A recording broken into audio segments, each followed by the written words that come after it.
So here we have the iRobot S9 and the i7. I want to do a quick comparison video, point out some of the key differences. I know you're thinking, yeah, there's already been 500 of these videos already made. Correct, but there's some other differences that I've noticed that other people haven't quite covered that I want to show you guys right after this. First, let's start off with one of the key differences. Obviously the shape and the whole design of the robot.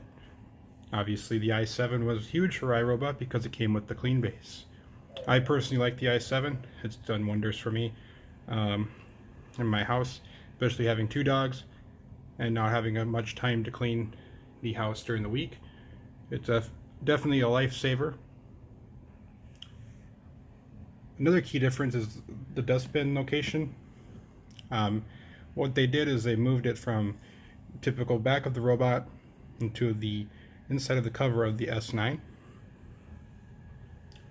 Then you can also notice that the brush rolls are different in size,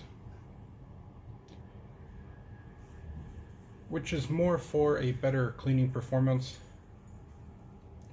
And then you can also notice where the clean base does the automatic dirt disposal. Now this was kind of a huge bummer for me when I found out that they were releasing the S9.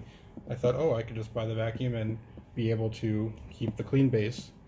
So it was kind of a huge bummer that you weren't able to use the previous clean base, but I get that from a marketing standpoint as well as a product standpoint, because you know there'd just be a bunch of i7s being sold and they would never make any money on the whole cleaning unit system itself, so to speak. Not too much of a difference between the wheels. Pretty standard wheels. Another key difference, now this is something I hate personally from using the S9.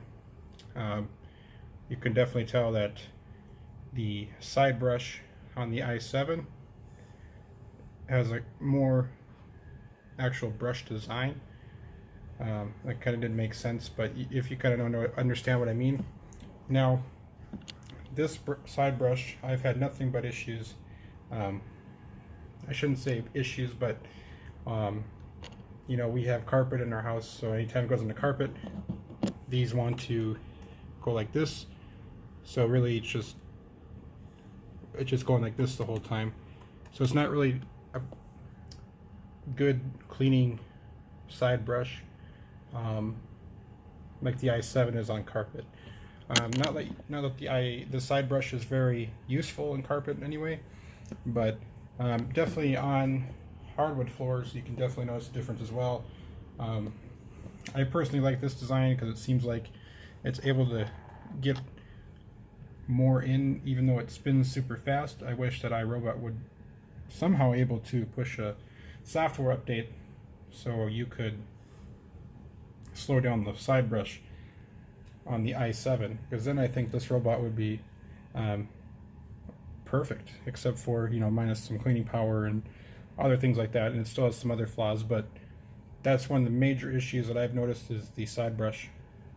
Another key color, I can't talk today, sorry. Another key thing that I've noticed is this side brush doesn't last very long. It gets broken, it breaks easy. I've had to order a replacement set of 3 already. I've only had this S9 for 3-4 weeks now. I personally do like the S9. I think it's a very good robot, especially if you have a lot of carpets. It does some deep cleaning, but there is some major still some major improvements that need to be made, especially with some of the software aspects. But other than that, I personally like both of these robots. I just don't think it's very crucial for me to keep 2 of these at this point, just because I don't have an upstairs or a downstairs currently, so I can't take one and put one downstairs and take another and put one upstairs, and vice versa. But the other thing that kind of is concerning with the S9 is these contacts for the lid. You know, this robot goes under stuff, it bangs into stuff. One of my bigger concerns was that I've seen from other people was, okay, what if this robot smacks into something, or you know, one of the dogs steps on the lid or something, and those pins get pushed down and broke, or whatever the case may be. Is that going to cause an issue? Like if you look at the M6 doesn't actually have those contacts along the lid. They're actually more built into the actual latch itself. I wish they would have done that with the S9, but other than that, you know, here's the dustbin. This robot actually just finished a cleaning run, so it is a little dirty and I haven't had a chance to clean it out. Another thing I've noticed with this robot is the filter. It's kind of a strange design, you know. I like it because it seems to pick up a little bit more, or trap a little bit more, I guess I should say. This is only a couple weeks worth of cleaning. Obviously I've cleaned this a couple times already just because of we've had dog hair, and you know, my girlfriend sheds like no other. I don't know who sheds worse, the girlfriend or the dogs. Don't tell her I said that. But anyway, other than that, is the S9 worth the money? Not for $1,300. I don't think it's worth it. Yes, it has high cleaning power. Yes, it has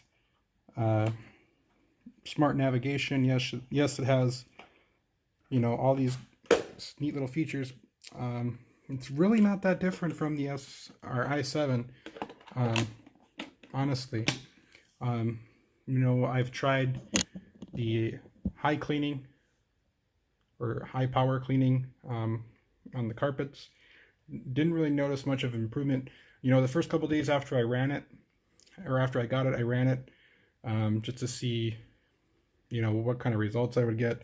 You know, because all we've been using for the last couple months is the i7, and so we figured, okay, the S9 will pick up more deep cleaning, more deeper in the carpet. And so I ran it all week, one whole week on high power on just the carpeted areas. I set a schedule, and I looked at the filter, or not, excuse me, not the filter, the dustbin when it was done cleaning before it self-emptied, and I noticed there was a lot of dirt.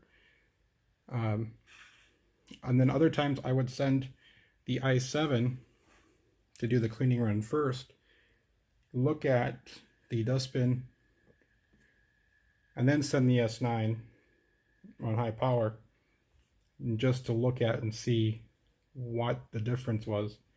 Like I said, initially there was a really huge improvement, but after time went on, there really wasn't much of an improvement. You know, obviously these are lower CFM vacuums, so if you run them up against, you know, like a 100 CFM household vacuum, you know, you're obviously gonna get different results. But I don't think it's worth the $1,300 to spend it personally. It's definitely a good robot. I'm not disowning iRobot or any way like that, but personally for $1,300, I just don't feel that it's worth it. There's some design flaws. They have been improving over the last couple software updates, and I hope they continue to improve. I think a big, huge feature that'll be nice for the S9 will be no-go zones. Once they perfect that with the i7, I have been using the i7 no-go zones for a while, and I personally like it. You know, obviously there's some software glitches, but It pays paying, you know, $40 for a virtual wall. So I can't wait for the S9 and the M6 to get the no-go lines. So let me know what you think. If you have an S9 or you have an i7 or you have both, let me know what you think. If you want to see some different comparison videos, let me know what you want to see. I plan to upload a Bravaa M6 video within the next week or so. But other than that, that'll be it for now. Thanks for watching. Please subscribe, like, and comment. And join the Facebook group on iRobot, or excuse me, on Facebook called iRobot Chat and Support. There's a bunch of us in there that, you know, have these robots. And we just share some good information, technical support, all kinds of stuff. Thanks for watching. We'll see you next time.